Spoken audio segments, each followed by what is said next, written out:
Bonjour à tous. Bienvenue sur Moment Sacré TV, la chaîne dédiée à la croissance spirituelle et à la guérison intérieure. Aujourd'hui, on plonge au cœur d'un sujet qui peut littéralement changer votre vie, le pardon qui guérit l'âme.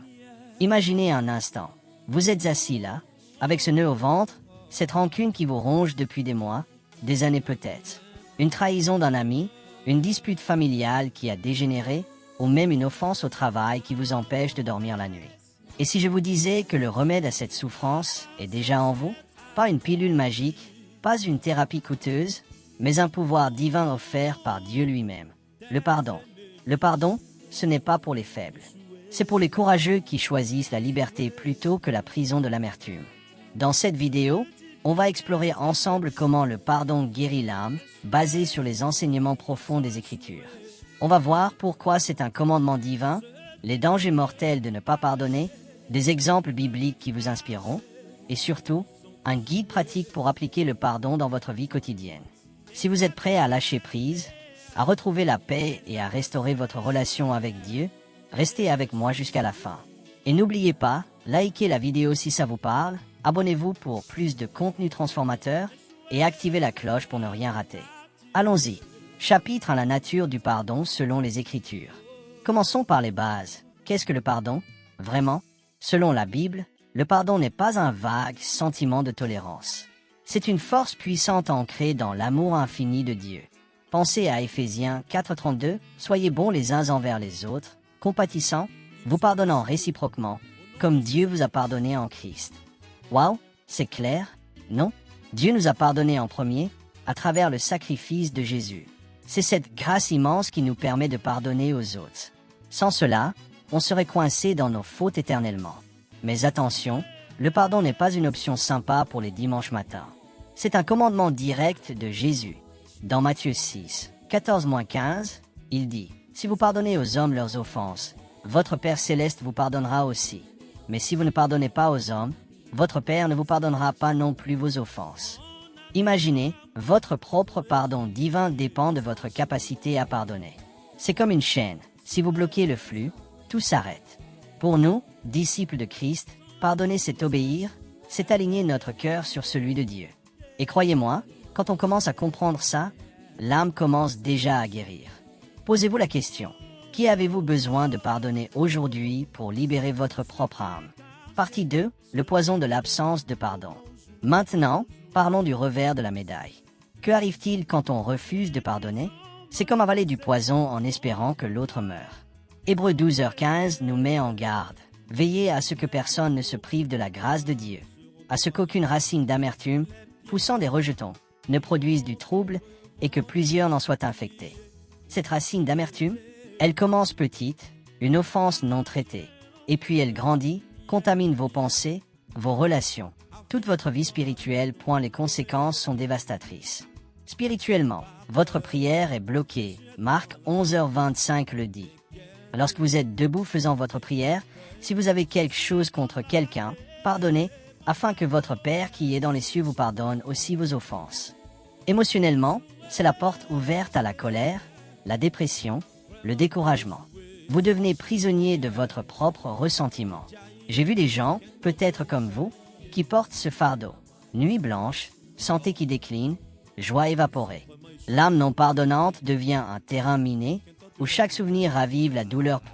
Ce n'est pas que spirituel. Même la science le confirme.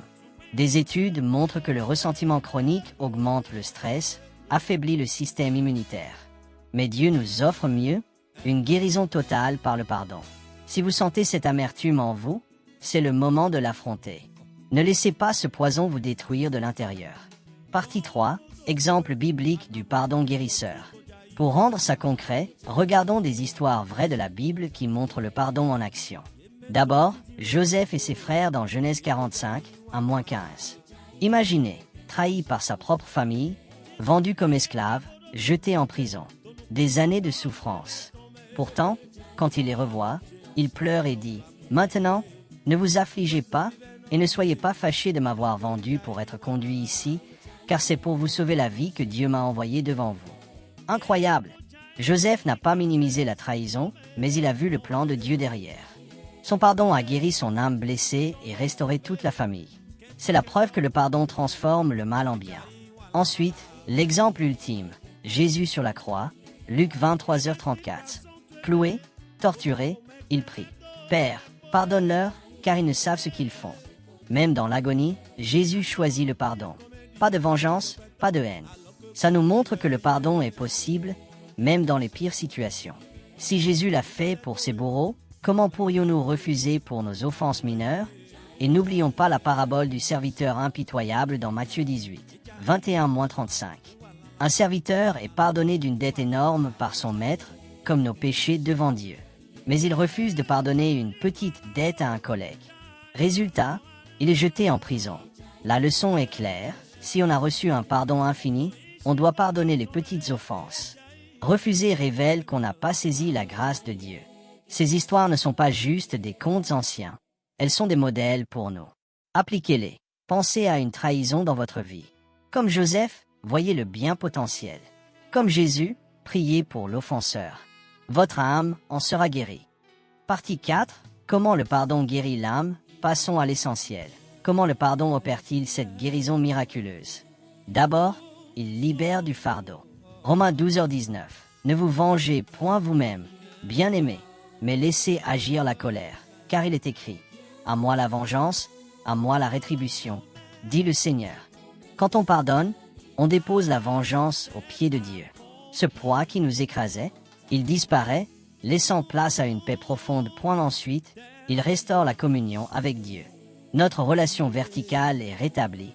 La grâce coule à nouveau. Prière puissante, adoration sincère, tout revient. Et émotionnellement, la Bible le savait avant la science. Proverbe 17h22, un cœur joyeux est un bon remède, mais un esprit abattu dessèche les os. Des études confirment, pardonner réduit l'anxiété, la dépression, booste la santé mentale. C'est une guérison holistique, corps, âme, esprit. Imaginez-vous libéré, plus de ruminations nocturnes, plus de colère refoulée. Le pardon n'efface pas le passé, mais il le transforme en témoignage. C'est le miracle de la grâce divine en action. Partie 5. Le processus pratique du pardon. Ok, théorie c'est bien, mais comment faire concrètement? Voici un guide en 5 étapes, inspiré des Écritures. 1. Reconnaître la blessure, ne minimisez pas. Soyez honnête devant Dieu, comme David dans les psaumes.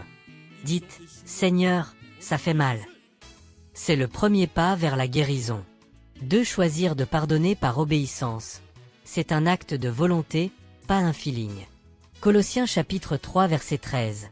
Dit supportez-vous les uns les autres, et, si l'un a sujet de se plaindre de l'autre, pardonnez-vous réciproquement. De même que Christ vous a pardonné, pardonnez-vous aussi. Décidez, je pardonne, parce que Dieu me l'ordonne. 3. Remettre l'offenseur à Dieu. Priez spécifiquement. Seigneur, je te confie cette personne et cette offense. Je renonce à la vengeance. C'est libérateur. 4. Priez pour la personne, allez plus loin, comme Jésus en Matthieu chapitre 5 verset 44. Aimez vos ennemis, bénissez ceux qui vous maudissent, priez pour ceux qui vous maltraitent. Au début, ça peut sembler forcé, mais ça transforme votre cœur. Essayez. Dieu, bénis cette personne, aide-la à grandir. 5. Permettre au temps et à Dieu d'achever la guérison, c'est un processus. Quand les souvenirs reviennent, ramenez-les à Christ, 2 Corinthiens chapitre 10 verset 5. Persévérez, et la paix viendra. Appliquez ces étapes aujourd'hui. Prenez un journal, notez une offense, et suivez le processus. Vous verrez la différence. Partie 6. Les obstacles au pardon. Mais soyons réalistes, il y a des pièges. D'abord, confondre pardon et réconciliation. Pardonner est unilatéral, vous pouvez le faire seul. La réconciliation, ça nécessite 2 parties, et parfois ce n'est pas sage si la toxicité persiste. Ensuite, attendre des excuses. Jésus a pardonné sans repentance. Notre pardon ne dépend pas de l'autre, c'est entre nous et Dieu. Enfin, la peur de minimiser l'offense. Non, pardonner reconnaît la douleur, mais choisit la miséricorde. Ça honore la justice divine.